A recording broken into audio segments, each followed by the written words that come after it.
D comme douleur, douceur, dentiste. Vous n'irez plus chez le dentiste comme avant. Pas après la lecture de ma petite histoire. Si tout comme moi vous appréhendez votre rendez-vous chez le dentiste, mon récit se rappellera à vos souvenirs et peut-être, qui sait, vous frémirez de curiosité à l'approche de vos rendez-vous. J'ai gardé le même dentiste depuis l'âge de mes 6 ans jusqu'à sa retraite. Pendant plus de 30 ans, je lui ai confié ma bouche afin qu'il en prenne soin. Ces dernières années, je lui disais souvent, dans un éclat de rire, qu'il était le seul homme avec lequel j'avais eu la plus longue relation. Il s'en amusait. Nous avions cette affection réciproque qui nous liait. Mes visites étaient régulières, nous donnant ainsi l'occasion de raconter nos vies. Enfin, surtout la mienne. Il écoutait, toujours amusé, les histoires cocasses que je lui racontais, parfois attristé par celles qui m'affectaient. Je l'aimais beaucoup car il était doux, avec toujours cette attention de ne pas me blesser. Il mettait du cœur à embellir ma bouche, ce sourire auquel il rendait son éclat. Quand il partit à la retraite, j'ai dû faire le choix d'un autre. Pas si évident vu mon niveau de stress. Je suis totalement terrorisée par la roulette, les piqûres.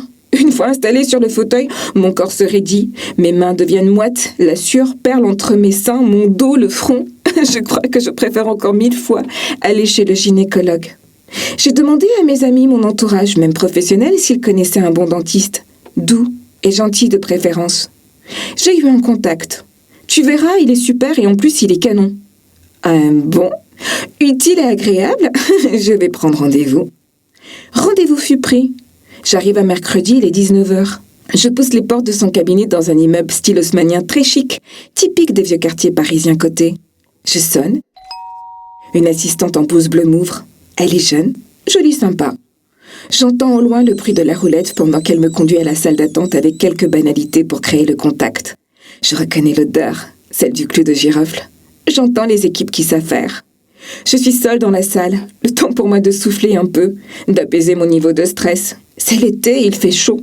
Je remonte ma robe pour recueillir la fraîcheur de la brise par la fenêtre ouverte qui donne sur la rue. Je patiente, pianote sur mon portable. 10 minutes plus tard, son assistant vient me chercher. J'entre dans le cabinet, je le vois, assis derrière son bureau. Les yeux plongés sur l'écran, il termine une saisie. Nos regards se croisent, un bonjour furtif est échangé. Il règle quelques détails, il est à moi dans 2 minutes. On ne m'a pas menti. Il est très séduisant. Grand, blond, les cheveux mi-longs, le regard azur, il est bien bâti. Approche la quarantaine, un sourire à tomber. Il brise immédiatement la glace. Il est drôle, taquin. Il me pose des questions pour mieux me connaître, savoir pourquoi je viens. Pendant que je lui parle, son regard s'illumine. Il complimente mon sourire, flatte ma dentition parfaite. Il va bien s'en occuper. 5 minutes auront suffi pour savoir qu'il me plaît.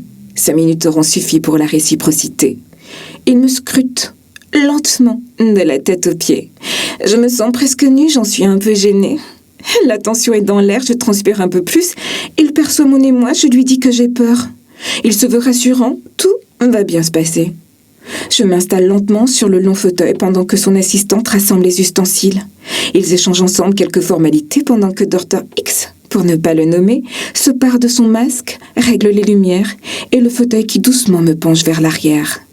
J'ouvre la bouche, son regard plonge dans le mien. Il m'observe intensément.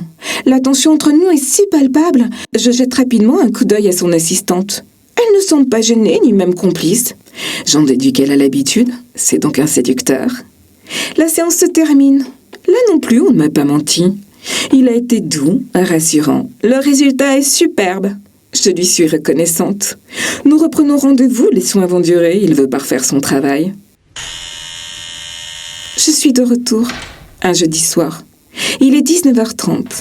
Son assistante m'accueille avec toujours cette gentillesse. Il a du retard, me prévient-elle. En effet, il est 20h quand il vient me chercher. Il me précède jusqu'à son cabinet. Je sais qu'il me détaille à nouveau. Nous échangeons un peu, comment ça va depuis la dernière fois, ai-je eu mal après les soins, est-ce que je suis prête pour cette nouvelle séance? Oui, je le suis. Je m'installe sur le siège. La tension est à son comble. Mais il a beaucoup d'humour, nous plaisantons de choses et d'autres. Il me met à l'aise et je me sens bien avec lui. J'ai évacué la possibilité d'une histoire d'amour entre nous, ou d'une histoire tout court d'ailleurs. Je ne veux pas d'un homme à partager. Très rapidement, nous nous retrouvons seuls, il est tard, son assistante doit rentrer. Pendant quelques minutes, il paraît concentré. Je suis là, étendue sur ce siège, la bouche ouverte, renversée. Je me demande s'il fantasme sur cette bouche ouverte quand il y glisse les doigts. Et voilà, c'est terminé, dit-il dans un sourire. Pendant que la carte vitale transmet les données, il m'interroge encore. Quelles sont mes origines, où j'aime partir en vacances, quel genre de musique j'écoute, est-ce que je vais au ciné? Il est vraiment sympa, nous sommes très détendus. L'atmosphère est chargée d'une électricité sexuelle. Elle nous met en tension, nous sommes très attirés. Il me propose enfin d'aller boire un verre un jour. Nous fréquentons tous deux un lieu très branché à Paris où nous aimons nous rendre. C'est un régulier, moi aussi. Encore un point commun. 22h, il est tard. Il propose de me raccompagner en voiture. J'accepte, c'est sur son chemin. Nos échanges sont désormais décomplexés, parfois crus. On se tutoie, on rit, on chante. Il me dépose un baiser sur ma bouche avant de démarrer pour reprendre sa route. Le jour même, il m'a donné rendez-vous pour la prochaine séance. Il n'avait plus de place, la calée en urgence. Un peu tard, 20h30. Ça te dit une coupe de champagne après la séance? Avec plaisir, j'aime le champagne. Des jours passés, me revoilà. Cette fois, c'est lui qui m'accueille à l'entrée, dans sa blouse de docteur, un grand sourire aux lèvres. Je retire ma veste tout en conversant. La séduction opère. Je n'ai pas le temps de m'installer, il me prend par la taille pour m'attirer à lui. Il m'embrasse goulûment. Je n'ai pas aimé, il bave. Mais la situation m'excite, je le repousse, lui dis d'être patient. On va faire les soins d'abord? Il me répond oui en riant. Dieu qu'il est léger, comme c'est agréable. Mais il est gourmand, il en veut encore. Il m'embrasse de nouveau, je saisis son visage pour gérer la distance de sa langue pâteuse, humide, envahissante. Il m'amuse. Ses mains parcourent mon corps, s'arrêtent sur mes seins. Il défait les boutons de ma combinaison, m'embrasse dans la nuque, caresse mes cheveux, glisse la bretelle de mon soutien-gorge sur mon épaule, s'empare de ma poitrine qu'il pétrit avec fièvre. J'ai les tétons qui pointent, affamé il les suce. Je l'observe faire. J'adore ça. Je l'arrête brutalement, un regard amusé. On fait les soins d'abord? Les soins ont repris, 1 heure environ. Il était concentré, efficace, très professionnel. Le champagne est au frais, il nous attendait. En même temps qu'il retire sa blouse, il sort quelques victuals. Dans ma tête, je souris. Il a vraiment tout prévu. Il remplit les coupes d'un champagne exquis. La conversation reprend, la bouteille se vide. Je l'ai presque bu seule. Je suis grisée, j'ai l'alcool amoureux. Mais je garde le contrôle. Je sais ce que je veux. Il se rapproche de moi, m'embrasse avec envie. Ses mains glissent sur mes fesses, les miennes sont sur son sexe. Il bande. Je mesure son excitation. Il veut aller plus loin, mais il ira sans moi. Si j'aime la légèreté, j'aime aussi le confort. Je ne veux pas qu'il me prenne là, dans son cabinet où d'autres avant moi sont passés et lui ont cédé. Non, je veux me divertir, mais sans trop lui donner.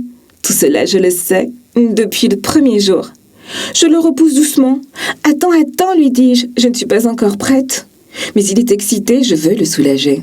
Je lui intime alors. Caresse-toi. Il me regarde, l'air un peu perplexe, mais il comprend.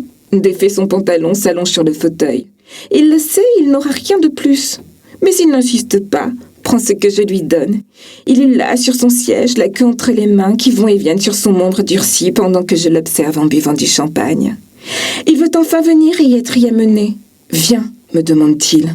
Je me lève, me rapproche, la coupe de champagne à la main. Je veux te toucher, voir tes fesses, montre-moi tes fesses. Je baisse ma combinaison jusqu'à mon fessier. Il me touche, s'emballe, se masturbe un peu plus vite encore. Je l'encourage par des mots excitants. Il vient, c'est imminent, et dans un petit râle libère sa semence. Je remets ma combi, il reprend ses esprits. Tout reste léger, comme si de rien n'était. Je commande un Uber, il est là dans 7 minutes. À peine le temps de prendre rendez-vous pour la prochaine séance. Mardi 16h, c'est bon pour toi? Sur le pas de la porte, il me donne un baiser. À mardi? À mardi. J'ai trouvé mon dentiste. Il est juste parfait. Me suit depuis 2 ans. Entre nous, c'est fluide et tellement naturel. Et jusque-là, nous n'avons toujours pas baisé.